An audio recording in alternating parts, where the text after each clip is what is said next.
Red Edition, welcome, happy day.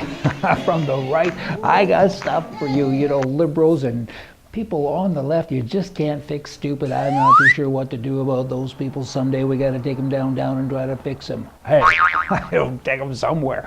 Anyway, I'm now a lot of preamble. I'm talking mainly about entitlements. Pensions, pay me because you people are so dumb. I had to help you for a few years or a term or two, and now I get to get paid forever because I'm too dumb to look after myself with my own pension. Boy, I ramble. But they really make me wild. I mean, entitlements, what's up with that? I mean, look after yourself.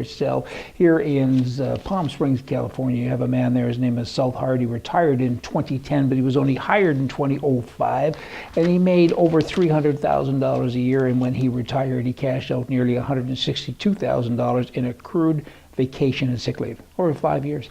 I mean, what? You don't get sick for 5 years, you get a check for $162,000, and his salary when he left is $309,375, and he's going to get $282,000 a year as a pension.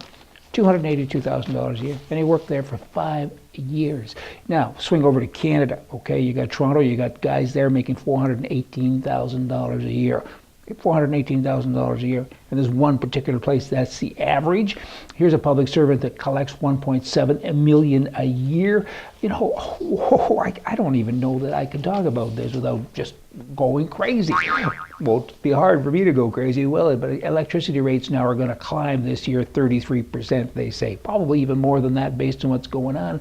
And they're paying millions and millions of dollars of entitlements out to these people. They don't do much of a job anyway. They usually have meetings to decide when the next meeting is. In Canada, still, political analysts are analyzing whether or not Prime Minister Harper will run in the next election. All right, let's analyze the analytical part of this, eh? No one knows for sure if he will, and no one even knows when the election is. Kind of sounds like a bit of a farce, doesn't it? Somebody needs to fix that country. He had a chance, and he hasn't done it. For heaven's sakes, at least have term limits for politicians so you can't be there and mold forever. And you need some fresh ideas and have a date. People need to know. I'm talking political date, election date. People need to know when the next election is. Sounds pretty straightforward to me. Here's a man in Vancouver, Canada, who was recently jailed for assaulting his wife more than 300 times.